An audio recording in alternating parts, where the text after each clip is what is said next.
The overarching hope for this sermon series is simple: that we will be better neighbors.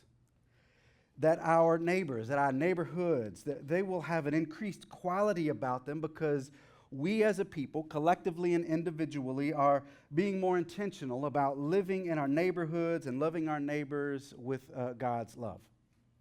That's our hope for the next few weeks together.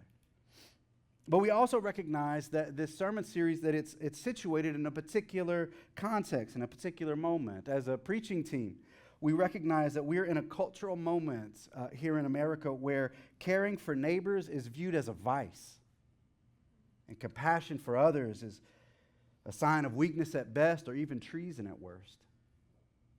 Yet what we want to show over these weeks is that Jesus' invitation and command to his followers to love their neighbors, those that are close by and those that are farther away, those that we have a natural affection and affinity with, as well as those that we might view as enemies, that our command is to love our neighbors wherever they are.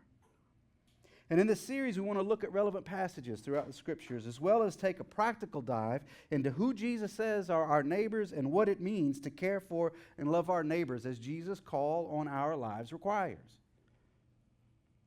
Over the weeks, we'll consider the purpose or the reasons we are to love our neighbors. We'll also consider the people that we're called to care for and the places that we're called to care for.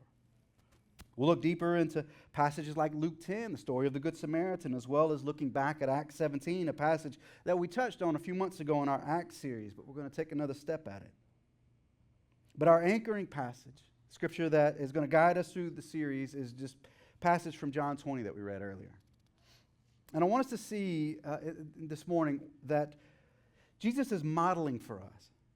Namely, what he's modeling is the ministry of presence, of being present with people, even as he is commissioning us to display God's love to the world around us.